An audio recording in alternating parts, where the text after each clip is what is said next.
Before we get into today's video, I want to give a big thank you to NordVPN for sponsoring this video and supporting creators like me. If you want to secure the way you browse the internet, go to nordvpn.com/iilluminaughtii to get started or use code Illuminaughtii at checkout. There's a few things in life that I, a pyramid, have grown to dislike. I very much dislike MLMs or multi-level marketing and by proxy, scammers. The thing with con artists, scammers, or manipulators is that they always target a certain demographic. They find the naive, broke, and vulnerable. But to me, there is something extra gross about preying on high schoolers and college kids, and most of you know exactly which company we are going to be slicing and dicing up today on the channel. Cutco. Hello everybody, welcome back to the channel. My name is Blair, or the Illuminaughtii, and thank you so much for tuning into today's video. As many of you watching already know, especially those of you who have been around for a while, are what MLMs are, or multi-level marketing companies, and that they're closely modeled off of pyramid schemes as opposed to real businesses. If you haven't seen my videos on LuLaRoe or Young Living, these businesses, and I'm making air quotes here if you can't tell, are rarely built on honest business practices and often get caught up in many lawsuits. Though it's plenty of fun to tease these companies, they can certainly ruin lives and even sweep criminal activity under the rug. One of the most commonly known, oldest MLMs that's still in business today is Vector Marketing, aka the Cutco knife people. Just like LuLaRoe, Young Living, any of them, they've got their own entire section on Wikipedia about lawsuits. So let's cut to the chase and get to the point. What is it that has given Vector their staying power, and what kind of 73-year-old skeletons could they have in their closet? Or are they even an MLM at all? Let's listen to what one of their own sales reps, Amanda, had to say about the company. Most of our managers have all started as sales representatives, she said. They move up through promotions by assistant managers in their current office. Most have the opportunity to run a small sales team in a smaller territory over summer break as a branch manager. Ah yes, the opportunity to groom new members, to become a branch manager, remain in almost the same earning bracket based on each appointment and not by the hour, by the way, and build that ever-growing downline. I wonder where we've heard of this before.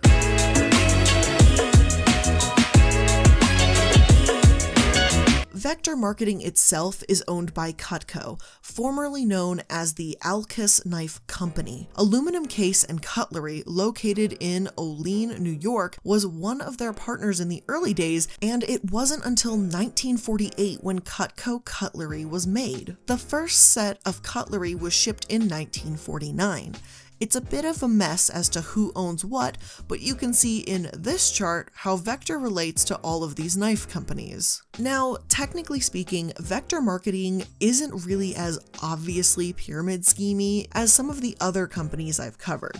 They're certainly not as outwardly criminal as LuLaRoe, but their business practices haven't exactly been on the up and up. Their protocol is questionable, and they've got plenty of lawsuits in their name. Oh, believe me, plenty of lawsuits.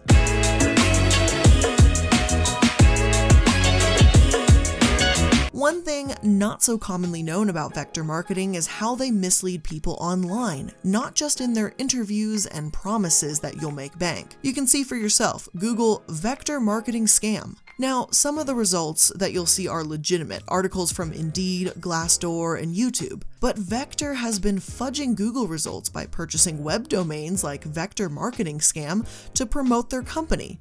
Seriously, if enough people are asking if your company is a scam to the point that you're buying vectormarketingscam.com and .net to cover your asses, something isn't quite right. What's additionally funny about this whole website is that they bought this domain and set it up to help disprove, with lots of air quotes here, that they are not a scam. But when you peruse the site, you'll find vaguely worded responses or just links to third-party videos. Instead, the video is literally just one of their younger, probably college-aged employees saying that they're not a scam after he just joined the company. So I'm just going to be upfront about it and tell you this much. I am a skeptical person. So for people that say Cutco and Vector Marketing as a scam, as a lot of people were telling me, they're wrong. And what I've learned after spending a day in training, 8 hours of training from 2:30 until 7:30. So what, after one day, I should believe everything this brand new employee tells me about a company with a controversial reputation? I'm not saying you can't give your thoughts about Cutco online, and far from it. Only that I find it ridiculous that Vector Marketing is actually endorsing this inexperienced opinion, puts it on their vectormarketingscam.com website, rather than taking these issues seriously and professionally. Now, here's the funny part. In his second video, the follow-up video where the same YouTuber, Joel Peter, gives his feedback after 2 weeks, he's no longer promoting the company. So Vector here puts his first video essentially endorsing them on their website happily, but so conveniently left out the part where he gives them a bit more honest feedback. At the 1 minute mark, Joel gets straight to the point. If you're doing vector marketing as a full-time job, leave now. You're not going to make money. Ouch. You might want to consider someone else to be your spokesperson, Cutco. Now, before we get into the mess of recruitment practices, turnovers, people's thoughts after leaving, and lawsuits, and believe me, we are going to get there, let's talk about the knives themselves.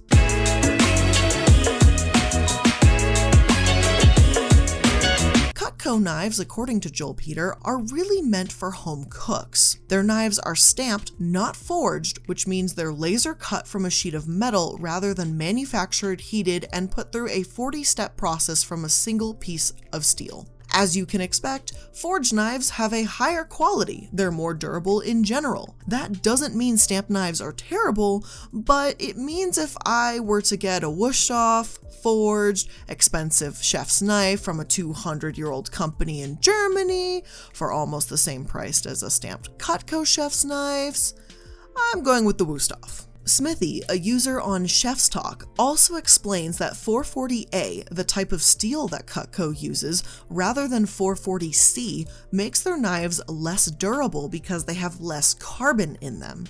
The demonstrators can sit there and impress potential buyers by cutting through leather, but that's not what kitchen knives are actually used for, and it's how they justify their high prices. Oh, and that lifetime warranty Cutco offers, it's not really unique.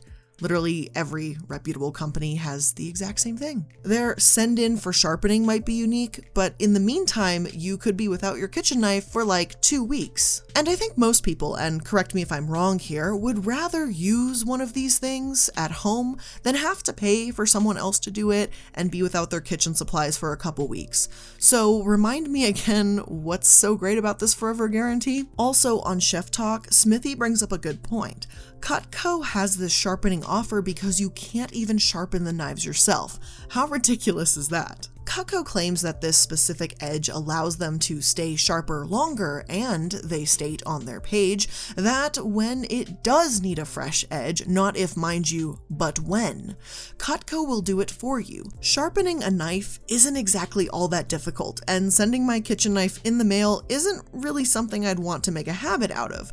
But you do you, and that's absolutely fine if that's what you want. But a double D edge isn't really needed for meat, tomatoes, and what many chefs would actually be using this knife for. If you need a serrated edge for bread or fibrous vegetables, that's legit, but why would you spend extra money on a knife that's used much less frequently compared to a straight edge? This might be all just a matter of personal preferences, and I don't know, and you can let me know obviously in the comment section. But there have been some good reviews for it, and this kind of knife does have its uses.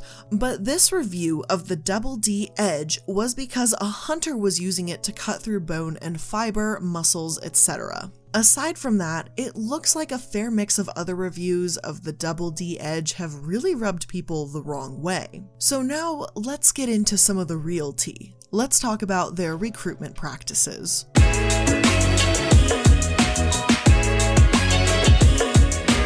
Vector marketing typically targets high school and college students. Maybe they think they're more gullible. At least that's my guess. Rather than the traditional one-on-one interview, Vector will often conduct group interviews in a sort of nondescript building. They don't always tell people it's a group interview either. According to one YouTuber, Nicholas Franz, they even send people to fast food parking lots near their interview locations rather than giving out a real address. Again, although this is not illegal, it's extremely shady. If someone said, "Oh yeah, go to the KFC parking lot and then we'll get you to go to the building to interview," I wouldn't go. I just wouldn't. So once you get there, assuming you manage to even find the place, you fill out paperwork and get invited to a second round of interviews. But this second stage of interview is actually one of the giant infomercials for their product. They'll sit these teenagers down and sell them their product, convincing them how fantastic it is and how all they have to do is pester their friends and family to make some easy money. They'll cut pennies, leather, and the like without saying a word about how you'll actually be selling their product. On Consumer Reports, another person, Ellie, wrote the following: "I got into the interview and she hired me on the spot and said training was the same day, which was kind of weird. Anyway, I didn't think much about it, so I stayed for training, which I found out when I got the brochure that it would be unpaid." Now, maybe this young woman was so amazing that they wanted to hire her right then and there, and that's fine, but unpaid training? No. Nope. But don't worry, Ellie, we'll be talking about that later. I was getting stressed out somewhat because we had to have a minimum of 6 appointments in that first weekend, and all I had was 4 set up, in which all 4 did not go well. So in the end, her manager told her that if I was not using the kit and not selling, then I should return the kit and they were going to fire me. I told her I appreciated her for standing up for me and having faith that I could do it, but that I agreed with her manager. I didn't think the job was for me and that I could not do it with the people that I knew. Now, I turned in the kit the next day and told her to keep in touch with whether I will get paid or not. She said okay, but never called me or answered my calls when I called her. She claimed she had been at a conference all the time, but I think she was avoiding me. So it all came down to they were not going to pay me the base pay because they said that only 2 on my list of appointments verified and 1 in-house demo, which didn't last for 45 minutes like it was supposed to. I told them I did all virtual demos and showed the knives to a customer, but didn't cut anything because I felt I was going to hurt myself with the knives because they were so sharp. I had already hurt myself with the shears trying to practice cutting that damn penny. Well, I had 5 appointments and I couldn't get paid for none of them. They are scamming people and they don't want to pay me. They look up excuses to not pay people, which is unfair. I would not recommend anybody work for them. Yeah, I'm sorry, but if you're going to be training high schoolers with knives, some of them that are underage and maybe young minors here, maybe you want to properly train them how to handle knives. Alright, but maybe Ellie is just one person, right? So let's hear from another one of these 85 reviewers like Devin. I spoke to a representative about what I had heard through my friend Kevin, who will talk more about his experience in a bit. I go into the interview and the first thing the assistant manager says is, "You are not here because we want to get money." This is a little scary because I knew after hearing that this company was going to be the opposite. Sure enough, I was correct. And yeah, because that's what you want to hear the second you walk into an interview. You're not here because you want to earn money. Yeah, actually, I applied for a job, right? And employees that work on college campuses have had issues. Although Monica Israel, Vector's Santa Barbara branch manager, said that all Vector recruiting tactics are in compliance with campus career centers. But an SBCC employee said this is not the case. The employee, who requested to remain anonymous to limit her involvement with Vector, said that Vector recruiters come into the Santa Barbara Community College classrooms without permission to post chalkboard advertisements. When confronted by lecturers, the recruiters say untruthfully that they are affiliated with the Career Center, according to the employee. "I've had a lot of frustration with them," she said. "The reps are just pushy and willing to lie about anything to recruit our students." She added that during her 10 years at SBCC, Vector recruiters are the #1 most complained about troublemakers. But Deng, who uses her Vector earnings to help fund her education at Santa Barbara Community College, said she understands why Vector has a bad reputation. The way they do things is kind of sketchy, she admitted. It may seem like a scam, but it's actually really legit. Honestly, this quotation is from someone who works there, who says they earn money there, and even she still admits as to why they have a bad reputation. I don't get why you wouldn't want to work for a company that has a good reputation instead, but okay, you do you. But there's still more. The Advanced Titan reports.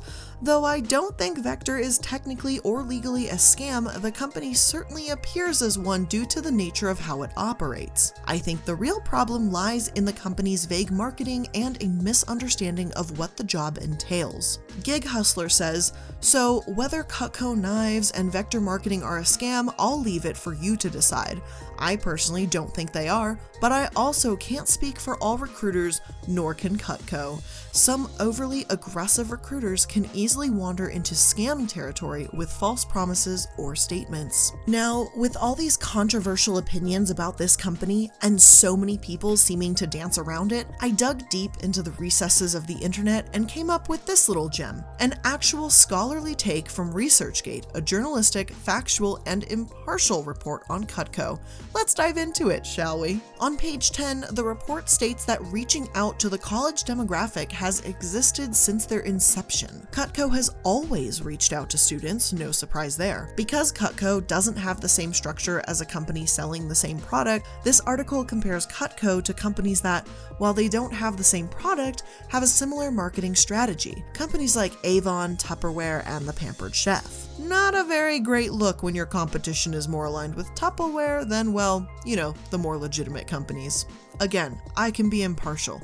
This article goes on to say that the company has been successful and has had plenty of good strategies in terms of management, and their growth continues to climb overall. Their selling strategies do work, considering how long the company has been around. So we know college students are good at selling knives. This company is an ancient behemoth. Their sales practices have worked for them.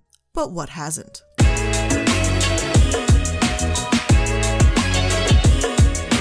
So if we scroll all the way down to lawsuits on Vector's Wikipedia page, we're about to hit some real pay dirt here. Now, once I started digging into the sources here, I found something kind of hilariously terrible on an article called "The Company That Cuts Both Ways."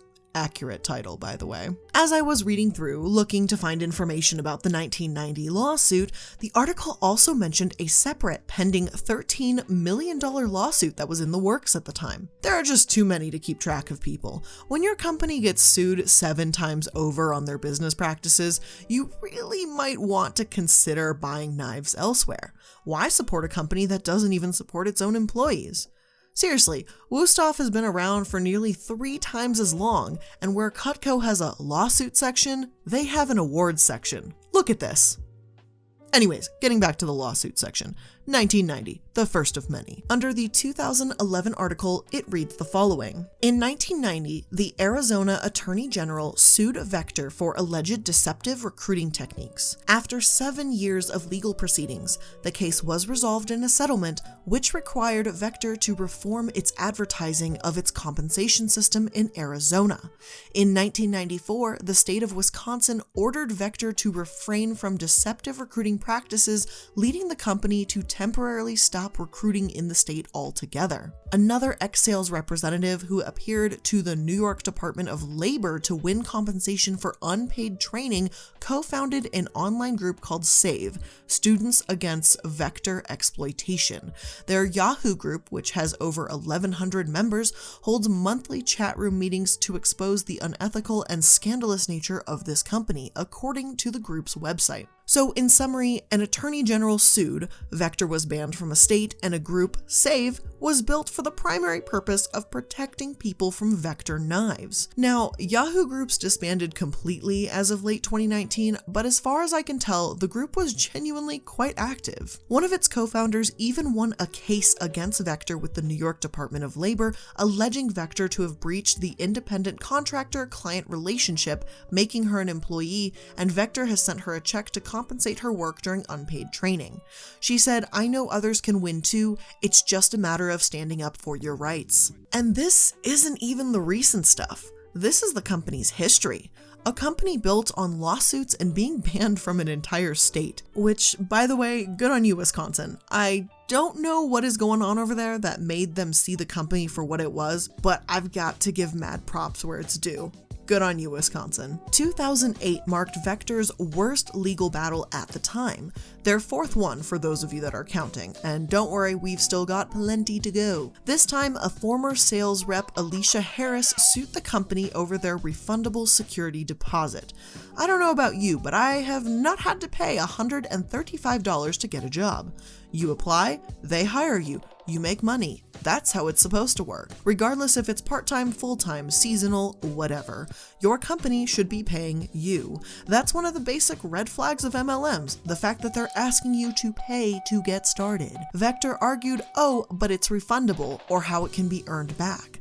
Alicia's lawyer, however, said that the term security deposit was just a disguise. Sales reps shouldn't have to pay for the demonstration kit up front. Data in this 2008 case suggested that over 90% of Vector sales reps in California didn't pursue or otherwise receive their refund. So how is this a security deposit? If I sign a lease on an apartment, give my landlord a security deposit, you better believe I'm expecting that back so long as I didn't destroy the apartment while I live there. Not to mention, these salespeople are teenagers and college kids. When I was a teenager, $100, especially in 2008 times, was absolutely filthy rich, like stinking rich. For Vector to just take that from over 90% of their salespeople when they left the company, maybe even from people counting on that money, it's despicable. And it's theft. Thankfully, justice won out here. Vector was ordered to pay $13 million to be distributed among former salespeople, and the case was finished by 2011. To prevent this type of thing from happening again, Vector removed the security deposit, and it's no longer required. However, they didn't learn from their mistakes. So we've been listening to the cutthroat methods of Cutco, but let's take a moment to look at a company that can be used to deflect Honbots from finding you, NordVPN. But listen, here's why you need this if you don't have it already. So I use Nord mainly to hide my location. Being able to hide your location is important so you can't be tracked by spyware as you browse the internet, and you can use it for more than just that. They have over 5,500 super fast servers in over 60 countries, so you'll have no problem escaping the Huns, and there's no data logging ever. And you can use it on up to 6 devices, so even when you're traveling, you can protect your information safely while on the go. Even if you don't travel, you can use it to set yourself up in a different country to unlock more of Netflix that you don't normally get in your country, so couch potato binging commence if you haven't been doing that already. And there's a 30-day money-back guarantee, so if you find out this just isn't your thing, it doesn't matter. You can pretty much return it. So if you want to try NordVPN, now is the perfect time. Go to nordvpn.com/Illuminaughtii and use code Illuminaughtii at checkout to receive 70% off a 3-year plan with 1 month for free. So get yourself some safety on the internet and protect yourself from Huns targeting you and the other unsavory people looking for your information. And a big thank you to Nord for sponsoring this video so I can keep making awesome content like this. Now back to our multi-level Monday content. So this one, in my opinion, is one of the worst. Vector, as we know, encourages people to go door to door, kinda the old-fashioned way. What you may or may not have realized about that is that it can be extremely dangerous, especially for a young teenager. You don't know whose door you're knocking on, what kind of person is going to open it, or anything. It's taking a big risk. But Vector promotes this way of selling. The problem is that they don't teach or prepare for the scenario that they're putting young men and women into. You're supposed to feel safe at work, but how can you? When you're in a stranger's home trying to sell them knives? I don't care if you're trying to sell them mace or a gun and you know how to use it. I'd feel pretty uncomfortable walking into a stranger's house all by myself. It's one thing to be in a group or stay on the doorstep, but entering over that threshold and giving a demonstration? Kinda dangerous. And inevitably and horribly, something tragic did happen. In 2014, a young woman was allegedly drugged and raped by a 25-year-old she was pitching knives to, and this was her first week selling Cutco knives. According to her, when she was in this man's home, he offered her a drink and she took it. She lost consciousness but thankfully was able to escape through his bathroom after a time. It also reads that she claims that the defendant companies encourage teens to go alone into the homes of strangers and push them to provide private in-house demonstrations without first assessing the potential risks. like performing background checks, checking sex offender registries, etc. She claims part of the plaintiff's employment was to receive 3 days of training instruction, which included 1 day of learning how to sell Cutco cutlery, 1 day of learning about Cutco cutlery, and 1 day of learning how to contact and sell potential buyers. The plaintiff received little to no training and/or instruction on the safety for plaintiff's own self-preservation, health, and safety. In other words, this absolutely could have been avoided if Vector Marketing did background checks, gave her more training, maybe told her not to drink or eat whatever a stranger offers. She could have been more prepared. I also want to make it abundantly clear that I don't think this woman was in any way responsible for whatever happened to her just because she took a drink from this man. She was in a vulnerable position and didn't want to seem rude, and she was there for work. This was her job, to sell knives door to door. If your job doesn't tell you how to stay safe, but instead cares more about their own product than the person selling it, that says a lot about who they are as a company. But that's just my opinion though. There's not really much on the internet about what happened from here. I'd like to assume she got a nice hefty settlement out of court, although we can't really be sure. Honestly, regardless of what happened, the fact that Vector sent her out to strangers' homes without a day of safety training really bothers me. They spent 2 days all about selling, 1 day about products, but no basic safety. So when your company is so shady that a letter for a job there is assumed to be about human trafficking and police get involved, you really should probably take a look at yourselves and wonder about your business practices. But nope, not Vector Marketing. We're still on this lawsuit train and we've got 2 more to go. I'll keep these brief though. The next lawsuit Vector Marketing faced was in 2016 because they hadn't paid their employees for their training. Again, a basic and ridiculous mistake. Not only will they not give you safety training, but you won't be paid for the hours you'll spend learning to cut pennies and leather to impress housewives. California, New York, Illinois, Florida, and Michigan all took part in the lawsuit in this case. In Woods versus Vector, Vector tried to deny that at training, these recruits were even employees. Technically, if they aren't employees, they don't have to be paid. The plaintiff and defendant Vector both came to the agreement that if the Portland terminal, a series of questions to determine if someone was an employee, was applicable here, then Vector would have to pay up. And here's the Portland terminal test. The training, even though it includes actual operation of the facilities of the employer, is similar to that of which would be given in a vocational school. The training is for the benefit of the trainee. The trainee do not displace regular employees, but work under close observation. The employer that provides the training derives no immediate advantage from the activities of these trainees, and on occasion his operations may actually be impeded. The trainees are not necessarily entitled to a job at the completion of the training period, and the employer and trainees understand that the trainees are not entitled to wages for the time spent in training. Needless to say, 5 out of these 6 points were in question, and Vector came to a settlement for a mere $42.50 for each person that underwent their training and wasn't paid during that time in those states. And that was for around 91,000 people. This wasn't $13 million, only half the amount, about $6.75 million. Still, it was quite a blow to the company and proved yet again how poorly they treated their employees. If you figure the training was 15 hours, as the lawsuit stated it was, 5 hours a day for 3 days, and they paid $42 for it, that's not even $3 an hour. Just to hammer this point home though, yet another shady business practice was revealed in 2017 when a district manager sued the company. Not a good look. Apparently, even the title of district manager, this guy was classified as an independent contractor. That means he can't get overtime or any of the other benefits that come with being an employee. According to the company, district manager is the last title in the chain, or I guess we could say pyramid, that is still classified as an independent contractor. Honestly though, with a title like district manager, isn't it fair to say that you would assume you'd be on a real payroll by then? Considering this lawsuit is just over 2 years ago, it doesn't seem that Vector is exactly rushing to change its ways and care about its employees anytime soon.